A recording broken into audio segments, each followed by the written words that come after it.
Welcome, parents, and thank you for coming to attending the NPN's Developmental Differences webinar series. My name is Tarima Jean-Baptiste, and I am the Programs Manager at NPN. This session is called Government Benefits for Kids with Special Needs. I hope you walk away from this session understanding and clarity about government benefits, how to set your child up with financial supports as they become adults. I would like to give you some background on our very esteemed presenter. I've seen her present before and she's phenomenal. Sherri Schneider, founder of Family Benefit Solutions Incorporated. For more than 25 years, Sherri has been tirelessly dedicated to helping individuals with special needs and their families. Her career began as a case manager in a community integrated living arrangement, where she helped those with developmental disabilities and mental illness acquire the government benefits they so desperately needed, including SSI, Medicaid, and food stamps. She was instrumental in creating one of the first community living facilities funded under a Medicaid waiver. Sherri now meets privately with families to thoroughly assess their individual situations and pursue the appropriate benefit assistance programs, personally guiding them through the application process. Based on her vast experience, she has skillfully established and maintained open, productive relationship with government agencies involved with decision-making process, and professionals find her in-service expertise to be invaluable as they navigate the government benefit process. We are so very honored to have Sherri here with us today. Sherri will be presenting her information. And so again, parents, before Sherri starts, please remember this session is being recorded, so please stay muted. And if you have any questions, type them in the chat and we will go over them during the Q&A portion. Welcome, Sherri. Thank you so much. My pleasure. Thank you, Tarima, for having me.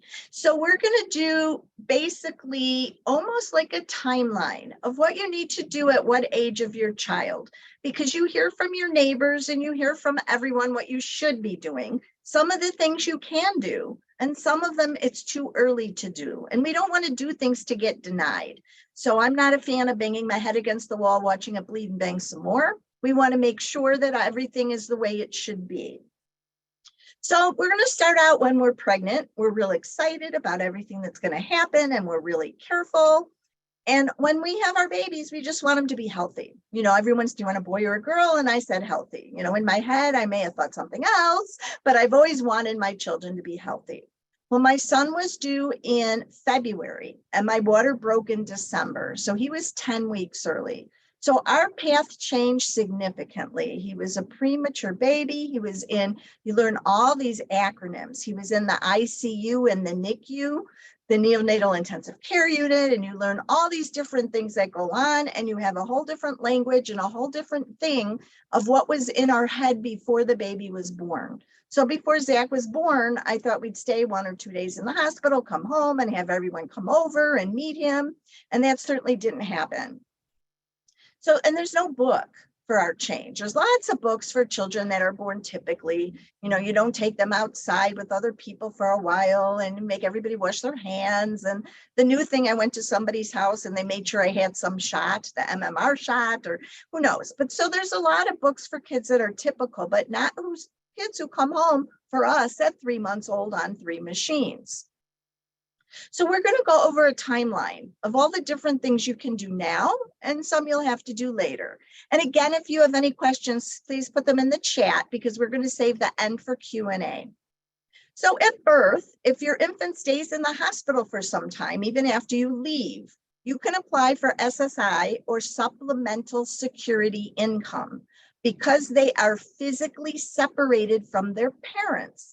The parents' income and assets do not count. But as long as they stay in the hospital, once they come home, you have to tell them that whether you have insurance or not, you could apply for Medicaid because again, the child is separated from the parents. And parents' income and assets do not count for the child.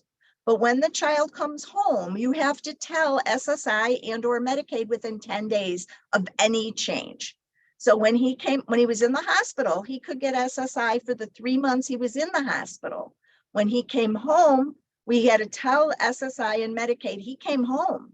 So now parents' income and assets count, and he could not retain SSI. A lot of people tell me, my child was on SSI when he was in the hospital, and when he came home, he didn't tell anybody. So they kept paying us, and they ended up having to pay all that money back from the time the child came home. That's called an overpayment, and we don't like to owe people money, especially Social Security. So at any age, we have to do some special estate planning. For instance, most benefits that our children are going to get say they can only have $2,000 in assets. So if I did no estate planning and I died and I have no will, the state's going to give me a will. And it's going to say some goes to my husband and some goes to my child who has a special need. So he's over 2,000. So he can lose his SSI, which is his money. He can lose his Medicaid, which is paying for his group home and his job coach. So we have to make sure if we leave our children money that have special needs, we have to leave it in a certain way. We have to get what's called a third party special needs trust. A third party trust is for other people's money. So my money, my husband's money. I would love it if you all want to put money in my son's trust. The only one who cannot put money in a third party trust is my son. So we set that up so that when we die, it goes into a trust for him that's worded correctly. If there's one word wrong in that trust, all the money in the trust counts. So I had someone call me who said, my parents passed away and my brother's living in a group home. I said, fabulous. She says, Medicaid's paying for the group home. I said, great. She said, my parents passed away, but they didn't put the money in a trust. They gave it to him. And there was one word wrong in the trust. So all the money counted. So we have to make sure that the trusts are good. And we're in your packet, you're going to be getting later on. You could either use the attorneys we recommend, or you could ask any attorney that you choose our questions. We want to know how many they've done. We want to know if they've ever been denied. If your trust is denied, do we have to pay more to get it fixed? I don't want to buy the car and then buy the engine later. We want to make sure the attorney keeps up with the rules that change. So they're going to call me and say, Sherri, we have to change your trust because otherwise it's not going to be good for benefits anymore. So we don't know when we're going to die. So we really need to set this up before we die. That doesn't mean you could die right when you set it up, but you really want to make sure you set this up because if you have life insurance, you want to leave my son's portion to his trust, not him. So half of my life insurance goes to my daughter, half goes to my son's trust. If you have IRAs or 401ks and you want to leave some to the child with the disability, you have to leave it to their correctly written trust. Because again, it'll count later on. And we don't want things to count later on. So it'll ensure that they can get benefits today if they're eligible, or even later when we pass. And then I told my grandma and everybody, I said, I'm not asking you if you're leaving money to him, but if you do, please leave it in his trust because we don't want it to count for my son. And again, you could either go to the Special Needs Alliance website and touch Illinois and it gives you attorneys, or you could use the ones we recommend, or you could use our questions that you'll be getting at the end. Birth to 3. There's something called early intervention. So early intervention, there's a lot of agencies that provide it. And if you need to find one in your area, what is early intervention? It could be physical therapy, occupational therapy, speech therapy. This is all before they go to school. And we want to take advantage because if our kids can catch up, that would be a beautiful thing. At any age, remember, we do not open assets in our child's name. We don't want them having money, and we don't want them getting money after someone passes away. So we don't open them savings bonds. We don't open them a savings account. We don't know if they're going to qualify later, and we don't want this money in their name. Let family and friends know. I had a client, we applied to SSI for them, and SSI says, Sherri, tell me about the savings bonds. I said, what savings bonds? Tell me about the savings bonds. I said, they don't have savings bonds. She says, you better call somebody. So I called the mom up, and she called all her family and said, oh, my mother-in-law has been buying savings bonds for our child for 20 years. Again, it can't be in the child's name. They could be in the name of the trust, but not the child's name. So now they're not eligible. So we got to tell everybody, not just us. At 3, we want to go to the school district now. Early intervention's over, and now we go to our school district. And sometimes school districts don't want to help so much, or they say they don't have enough money. So you may have to hire what's called a school advocate or a school attorney, because the school might tell you, wow, we're giving you all this stuff, and they're giving you 1 hour. But a school advocate or attorney could tell you they're supposed to give you more. So you really don't know what you can get. It's like ordering hamburger if you don't know there's steak. So we really want to get as much as we can from the school, because obviously it's free and our children need help. At any age, you remember again, and I'm going to keep saying this, don't keep any money in your child's name. Okay, if your child has a diagnosis of an intellectual disability or autism, there's a thing in Illinois called PUNS. It used to be prioritization, urgency, need for service, but now they just call it PUNS. Illinois says there's not enough money to give everybody services in Illinois. So they have a waiting list. So if your child has a low IQ or autism, you can go be put on the waiting list for Illinois, which is called PUNS. They historically, they select people every spring to get help. Help meaning they'll pay someone to come to your home to watch him so you can go to the grocery store by yourself. Extra therapies, all kinds of things. Last year was the first year in 20 years they selected children. So there's a court order where they have to select adults, but they have not been sued for children yet. So we want to call our agent who takes care of PUNS in our area to say our child has a developmental or intellectual disability or autism, and we need to be on the PUNS list. And that's very important. It's a very long list. So you want to get on as soon as you can. So to apply for PUNS, you have to call your Independent Service Coordination Agency. It's known as ISC. So you've learned your ISC does your PUNS. Kind of confusing. And they're by area. So you could either call this 800 number or you could call DD Plans to find out who is your ISC for your zip code. Then you call them and say, I need to do a PUNS for my child. And they may not call you right back. You may have to call and call and call and call. But that's something that happens. They're very busy. And you can tell them what your child's diagnosis is. And you want to be, they have 2 categories. You want to be in their seeking services category, because they select people out of seeking services. They do not take people out of planning for service. So we're all seeking. We all need help with something.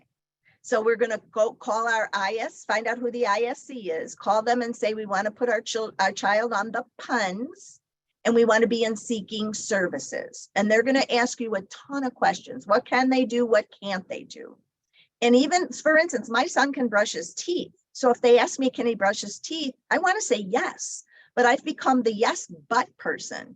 Yes, but I have to give him his toothbrush. Yes, but it has to be Colgate paste. and I have to put it on his toothbrush. And that may not be age appropriate for someone that's my son's age. So when they ask you, can they dress themselves? They're really asking, can they pick out weather appropriate matching clean clothes and not put the shirt on upside down? So again, you can become the yes, but person. Very important, because you want to present your child in their most needy way so that they understand. Because as parents, if you ask me, can my son brush his teeth? I'm going to say yes. But if you think about it, not really, it's according to his age. So we want all of our kids on puns in seeking services if they have an intellectual and developmental disability or autism. And every year you have to renew this in seeking services, because if you don't renew it, you can fall off, and you don't want to fall off. Okay, if the child is under 18, most benefit programs count the parents and income and assets. That's called deeming. Deeming is a very ugly word. So under 18, my son could not get SSI or Medicaid because they deemed mine and my husband's income or assets. SSI counts parents' income and assets. Medicaid only counts the parents' income. So most kids under 18 cannot get these benefits because the parents earn more or have saved more than what's allowed, which is very frustrating. Deeming is a very ugly thing. To find some programs that don't deem parents' income and assets, you can call again, DSCC, the Division of Specialized Care for Children. They may or may not have something that can help your child. They work by diagnosis. So depending on the diagnosis, they may be able to help you. They have case managers there. So you want to learn. You want to go to as many conferences as you can. You want to get as much information as you can. A lot of schools have seminars. Groups like this one have seminars. I know I do 85 seminars a year. They're all different. This one's mostly for younger, but we do more in depth depending on the age of the child. If you want support from other parents, there's a Facebook group called iPad Unite, Illinois Parents for Adults with Developmental Disabilities. They like to work with families that their child is 14 and over. And really the way this group was made is interesting. It was two parents whose children couldn't go to the pediatrician anymore because the pediatrician said, your child's too old. So they were asking other families, where can I get a doctor that understands our special need but works with adults that aged out of their pediatrician? So it ended up being a website with over 6,000 parents because other questions are asked, not just for doctor recommendations, but all kinds of things. Where can we make a group for friends? There are separate groups for children under 14, and iPad Unite has a list of them. So iPad Unite is a really good place for questions and for research because they've done a lot of it. Okay, at 14 and a half, this is our state law. Illinois should be starting transition planning. Transition meaning from school to work. We want to make sure the IEP reflects realistic goals. This is very important. Sometimes you have to consult with, a school advocate or an attorney to make sure you're getting, again, everything you're entitled to, whether it's an IEP or a 504 plan or therapies. The schools are not going to say, we'll give you everything you need. They don't have enough money. So you don't always know what you can get. So consulting with them and having them come to your IEP will help you get more things. A realistic goal in an IEP is very important. I've seen things where I want to be a doctor, and that's on the IEP. I want to be a basketball player, and the child is 4'8". He's not going to be a basketball player at 4'8", no matter what we do. The white coat, I asked the young man, I said, why do you want to be a doctor? He said, I want to wear a white coat. Well, there's a lot of places that he can wear a white coat. We actually got him a volunteer gig at an animal shelter. and he's wearing a white coat and as happy as could be. So we need to ask sometimes why. I've seen some other ones. Again, I'm going to be a football player. I'm going to be a firefighter. I'm going to be a model. Everyone I see, I'm going to be a model. Well, no offense, but you have to have long legs and you have to have the body for it. And I'm sure the school is not going to say you have to be thinner than you are, but let's be a little realistic here. You know, somebody with an IQ in the 40s, when 100 is typical, is not going to be an astronaut probably. So not that we want to temper their goals, we'd like them to be realistic. Between the ages of 17 and 18, we have a lot of homework. If they have an intellectual disability or a cognitive impairment, Social Security and PUNS, if you remember, is the state's waiting list, they want an IQ test. And that waiting list wants it done between the ages of 17 and 18. If your child communicates verbally, they want the WAIS test, the Wechsler Adult Intelligence Scale. This can be done by the school psychologist if the school is willing. It can be done by a clinical psychologist. If your child communicates non-verbally, you have to have the adult C-Tony or LIDAR test. When you go for Social Security or for PUNS, you can't say they have a cognitive impairment or they have a low IQ. They want a number. If you haven't been selected from the PUNS yet, which most people are not, because remember, they don't select a lot of children, you also need a Vineland test. And that can be done by the same person who does the WAIS or the C-Tony LIDAR tests. A Vineland test is adaptive, what your child can and cannot do. Okay, in Illinois, special education can end at 22 years old or the end of the school year when they turn 22. It depends on the school, how the school is licensed. So a year before this, we want to look at all the different things our child could possibly do. Do we think they can do a day program? Do we think they need to live residentially in a group home? Do we think they can have a job coach? So there's different, excuse my language, levels of things that kids can do. And again, the place that will help you with this is that ISC, which does your PUNS. And they can help you, give you lists of places in your area to look at schools or programs. At any age, remember my adage, don't put money in your child's name. Very important. Okay, there is a very cool way to spend money. My typical, and this is something you can do now or you can do it later. My typical daughter, not my son with special needs, but my typical daughter has what's called a 529 account. Money goes in after taxes, it grows tax-free, and it comes out after taxes for college expenses. Parents like us who have a child who might not go to college said, boy, we'd like one of those, but we would like it for disability-related expenses. That was the birth of a 529A or ABLE account, Achieving a Better Life Experience. And what's interesting about this, if you remember when we talked about the special needs trust, only other people's money can go in there.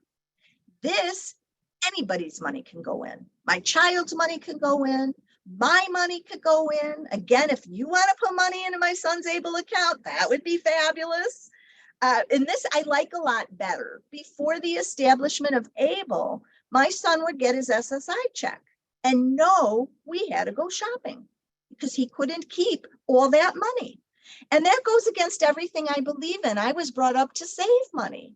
So as soon as this check came, he'd say, oh, let's go to Best Buy and buy this video game and that video game. And now we can put it in his ABLE account.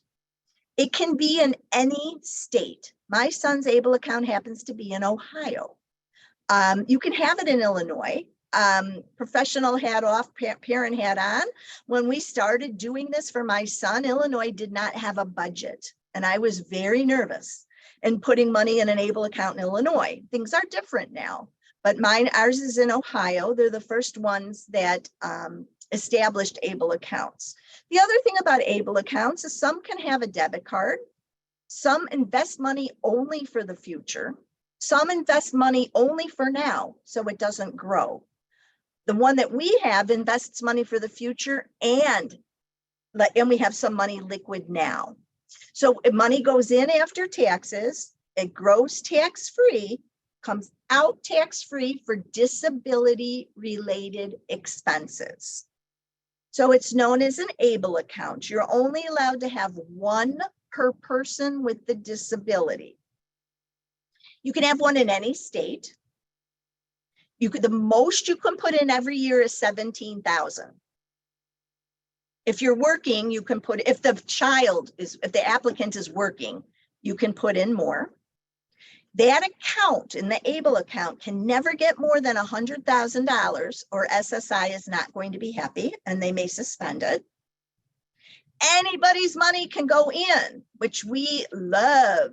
So instead of giving my son money for his birthday, let them put it in the ABLE account, because I'm sure we're going to have a disability related expense that we could use that money for, and it doesn't count for SSI and Medicaid.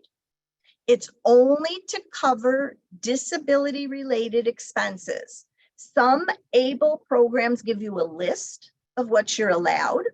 Some of them you have to ask them, and I do it in writing so that if they ever say, what is going on? For instance, my son uses video games to help his hand-eye.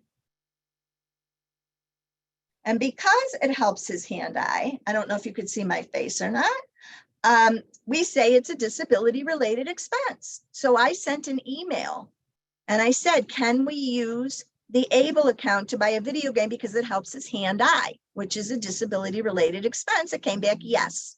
So if later on, when he passes away, or if we get audited, they're going to say, you bought a video game? We're going to say, here's the email that says it's a disability-related expense from you guys. Now, if you spend it not for a disability-related expense, you don't go to jail, no, the house doesn't fall down on you, they will just tax you for that part.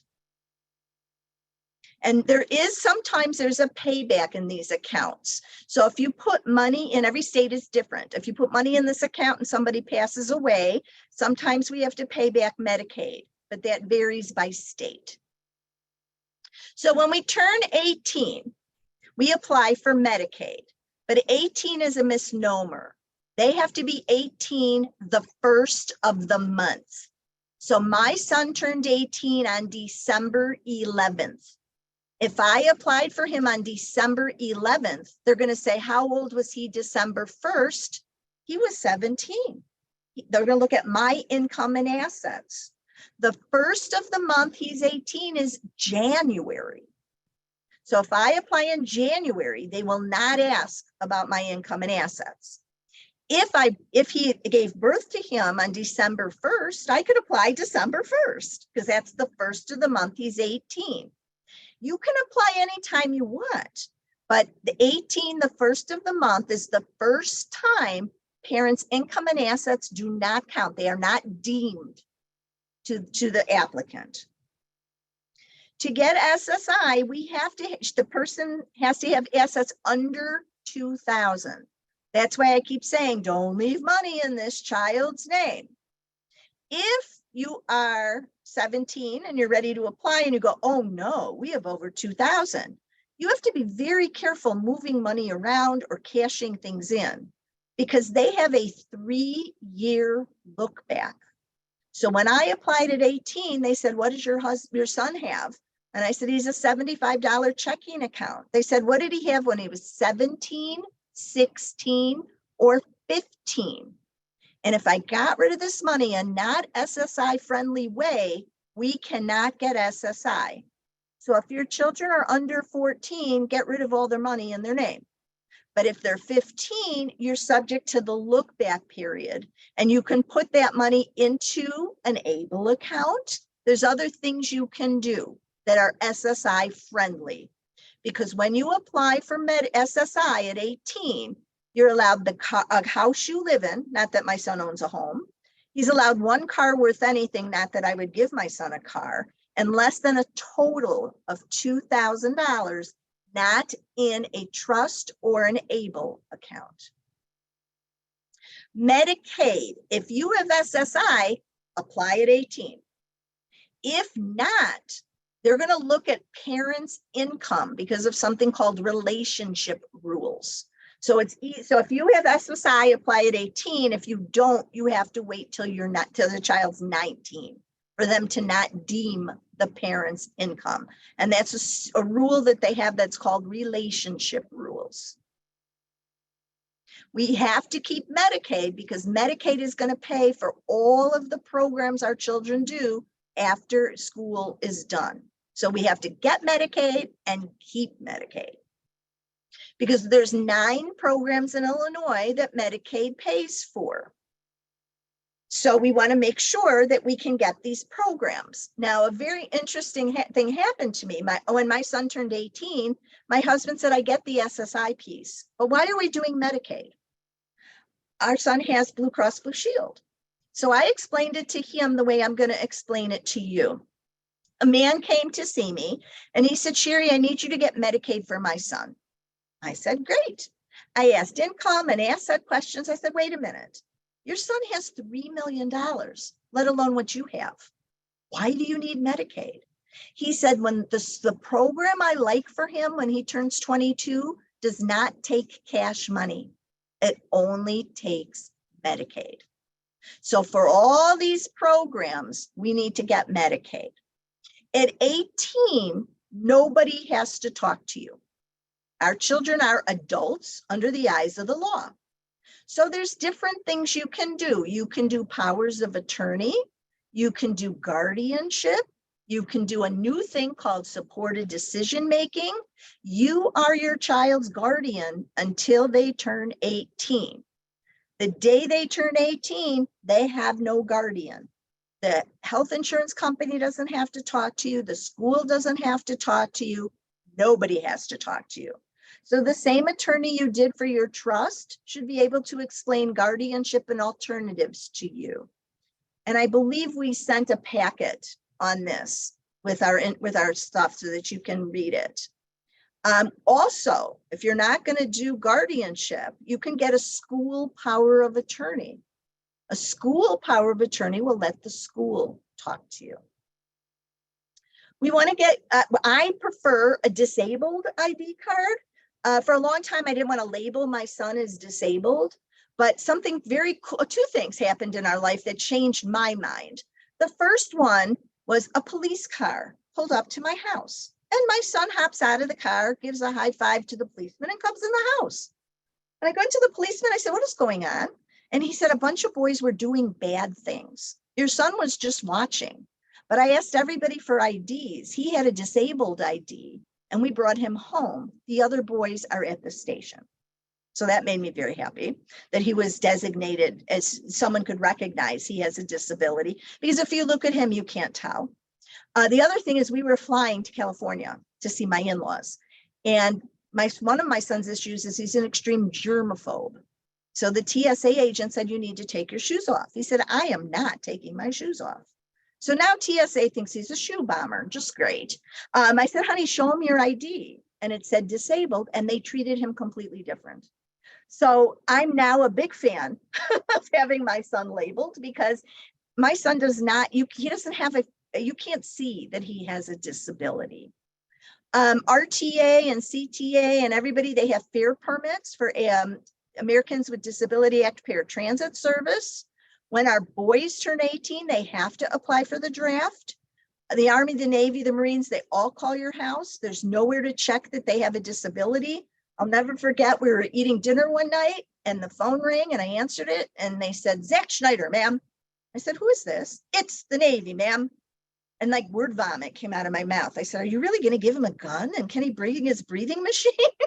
So they all call your home, just tell them he has a disability and they'll stop calling. And they can register to vote, even with a disability. Something very important is called a letter of intent. And I attached one to you. If I died today, I have so much information in my head.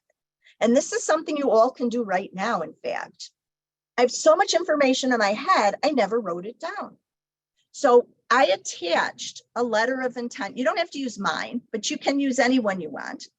And for instance, mine says, how do we celebrate birthdays? Well, we put streamers all over the house, even for the dog's birthday. No streamers, no birthday. But if I died, we have a very best friend. My kids call Uncle Barry. This is being recorded. I don't know how much of this I should say, but Uncle Barry is 6'3", 500 pounds, and the ugliest man you ever want to meet. Big honking ugly guy. He meets my son by putting him in a headlock, giving him a noogie, and putting him in a tree. If he doesn't do that, that's not Uncle Barry. If I died and my mother sees this honking guy looking like he's abusing my son, she'd freak out. So this is all the stuff you have in your head. So if I die today, somebody could look at this and know my son will not like to eat anything green. Green Jell-O, lettuce, asparagus, they know. They know where he puts his backpack every day. If that hook is missing, you'll hear about it for 2 weeks. So having a letter of intent is very important, because then everyone will understand if you get sick, if you are, I hate to keep saying dead, but we're all going to die eventually, but this will help you. And what I did is I put a special page on the top of this great book with all these tabs, because I showed it to my sister and I said, look at all this. And she says, I'm not going to have time to read this. So we put what I call an executive summary on the top. How to spend the next 24 hours with my son. These are the medicines he gets in the morning. This is what time the bus comes. This is who you talk to at school. This is who you never talk to at school. This is what he eats. This is where he puts his backpack. Boom, boom, boom, boom, boom. Almost like if I was going out to dinner and I was having a babysitter. And then it'll say more information, page 3 of the book. So when he goes to bed, she could look at page 3 and say, oh, I understand what this medicine is about. That kind of thing. This is his bedtime. Make sure he does this before. He only uses toothpaste that's paste, not gel.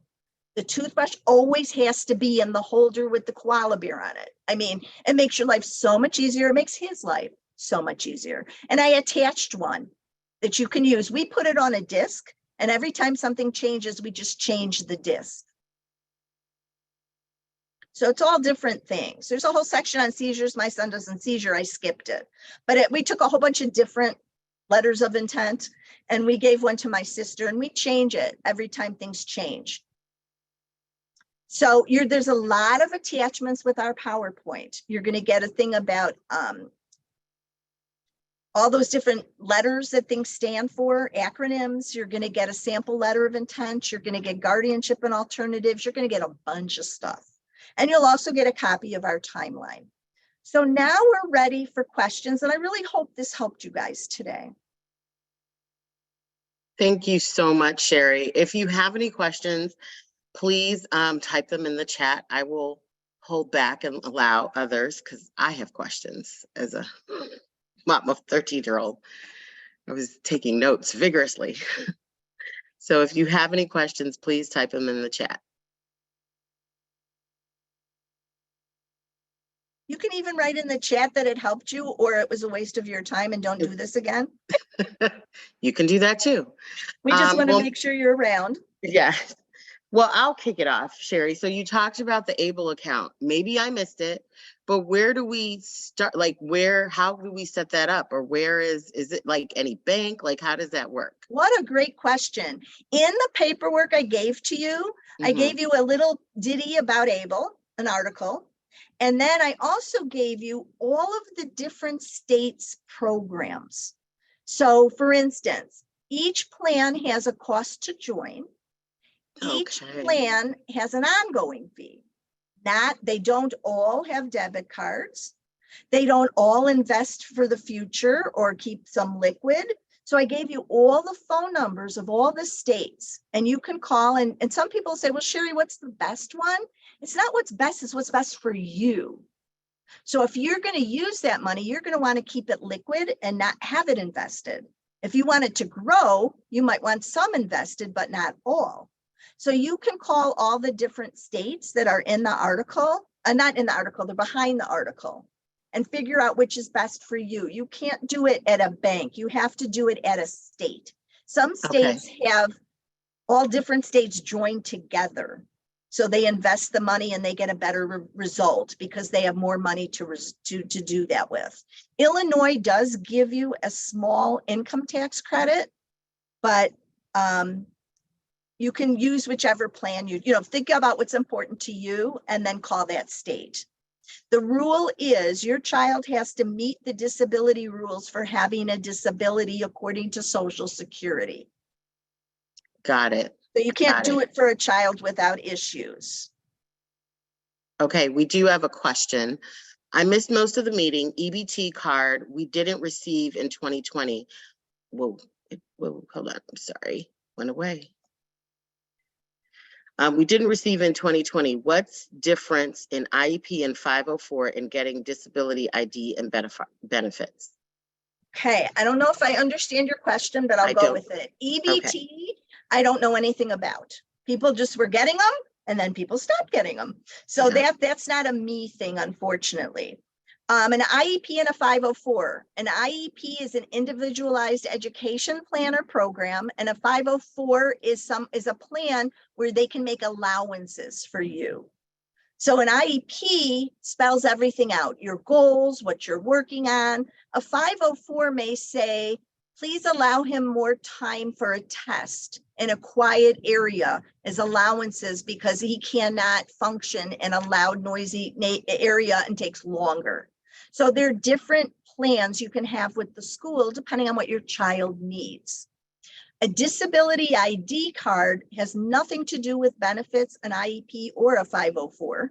It's just a way that your children can have a photo ID different from your school ID, but it says disability on it. And we mostly do that when kids, all their friends are going for their driver's license. And you could say, well, you can go for your ID. So they go to the same place as a driver's license and they get an ID. You can get a disability one or not, but they have nothing to do with school or benefits. I hope I answered your question. I hope so. If not, please chat us. If you have an IEP, is it expected that you will get 504 allowances within? An IEP, you have a big family meeting, a meeting with all the teachers and the school and everything, and you're explaining what are you working on. You certainly can put allowances in your IEP, but an IEP and a 504, they're just different. And if you want more information on that, we'd have to do a whole school thing about what is an IEP and what is a 504 plan. You probably could Google it and get a better answer too. But an IEP lists goals. You will be able to figure out between a nickel and a dime 75% of the time. So a goal is something that's measurable. You can say in the IEP, he needs to take tests where it's quiet. But it's different. It's not, goals are in an IEP. And there is a way. Now, some of the goals are ridiculous. So again, we want to have goals that make sense. So and to be honest with you, and this is just me personally as a parent, my son loves to swipe. So whether he knows a nickel or a dime, I kind of don't care. He has a debit card with $25 on it. If he loses it, I lose $25. If he buys something for more than $25, he shouldn't be without me knowing, and it'll reject. So that's how we do it. I personally could care less. I more care about, does he know to wear a coat when it's cold outside? Does he know to wear clean clothes when he goes outside? So I would rather him learn. That's me as a parent, and that doesn't mean you have to do it. But for me personally, I don't care about the dime and the nickel. I care because he's going to swipe anyways. He's never going to be using money. So to me, some of the goals in the IEP are not very realistic for my son, and we had to have them changed. And just for those of you out there, there's some upcoming webinars that I'll be announcing. We have a friend of NPN doing a webinar, and they're from the CPS Office of Diverse Learning Services and Support. So that would be a great webinar for these type of questions. We have 2 more questions about, yes, benefits and money. How do we get rid of savings bonds? I have that question too. How do we get rid of savings bonds? Can those be cashed out and deposited in an ABLE account? Okay, great question. Number one, how old is your child? If your child is within the look back period, you have to be very careful. Yeah. Anytime you cash a savings bond, it's a taxable event. So just know that, because someone bought it for $25, it's worth $50. It's now accrued interest, and that's taxable. So number one, when you cash it out, it's taxable. Number two, the cleanest way would be to get proof of the bond, a copy of the bond, proof it was cashed in, and proof the same amount went into the ABLE account. So if you're in the look back period, that's the cleanest way to do it. But before you think about cashing them out, I would look to see whose name is on them. Yeah, because bonds are handled differently. My son has bonds that say Sherri and Zach. I have bonds that say Sherri or Zach. He has bonds that say Zach. He has bonds that say Sherri, POD, payable on death to Zach. So before we're really in a hurry to cash them out, we need to see who really owns these and how old is the child. If the child's under 10, I would cash them out. It's a taxable event, it's kids' tax, and you could do whatever you want with the money. You could put it in ABLE, you could put it, whatever, you could use it as cash for him when he needs something. I mean, it depends on the age of the child and how your household works with money. But if it's within the look back period, be really careful. We used to say cash them out in somebody else's social, but they find them anyways. They have a savings bond alert, so you do need to be careful with them. But I like the answer, cashing them out and putting them in ABLE. Just keep a copy of the bond, proof it was cashed in, proof the same amount went into ABLE. That's really very clean that way. Okay, thank you. While there's a large overlap between the needs/resources for those with developmental intellectual disabilities and the needs/resources for those with chronic illnesses or medical disabilities, can you point us to the resources for those battling health issues? So like, I get this question because like mine is dual diagnosis. And so we have autism, but we also have epilepsy. So like, how do you plan for something like that that's chronic? Okay, there's a couple things you can do. You mentioned epilepsy. There's tons of epilepsy support groups that can help you way more than I could about where to get help. For medical diagnoses, depending on how old your child is, there is a bucket of programs through the Division of Rehab Services, DRS. And depending on how old the person is, they come out and they interview you and they interview the person, and they give you what's called a DON score, a determination of need score. If that score is 29 or above, you can get someone in your home to help you. The reason I keep talking about how old you are is because, again, income and assets are an issue. And if you have more than 17,000, they may not help younger children. So the Division of Rehab Services has a program. Depending on the diagnosis, there's tons of support groups for that type of person. There is help for people through the Division of Rehab Services for people with chronic illnesses. But I have found for my son that the best thing for me is to find a support group, because those people have been there and done it. And they'll tell me, oh, you can go to all these different ones, but this one's better than this one. So I think it depends. I know I hate that answer. It depends. But I'm thinking support groups will help you get to where you need to be. Okay. What do we do about regular trust fund? Grandparents have set them up for each grandchild. This will be an interesting conversation as they have 2 severely disabled grandchildren. Okay, what you're going to do is you're going to blame me. You're going to say, I saw this woman. She was very emphatic, and she's been doing benefits for over 40 years. And she said, if this trust is the way it is and doesn't have specific words in it, all this money will count and our children will not get all the benefits they receive. And you love them and you're caring for them with money. We have to make sure that that money doesn't stop other benefits. So we need to put it in a different, we have to change some of the wording to make it a special needs trust. So it saves money, but doesn't stop us from getting all the other goodies. And their attorney could call one of the attorneys that we recommend to make it into a special needs trust. Otherwise, they're going to have to, excuse my language, piss out all the money in the trust and then get benefits, which we don't like. We'd like the benefits on top of that. Thank you. Thank you. I hope that helps whoever asked that question. I think it's helpful. I think you've made it very, very clear. I think for those of us, a lot of us are going to have those grandparent conversations. Blame me. I saw this woman. She was awful.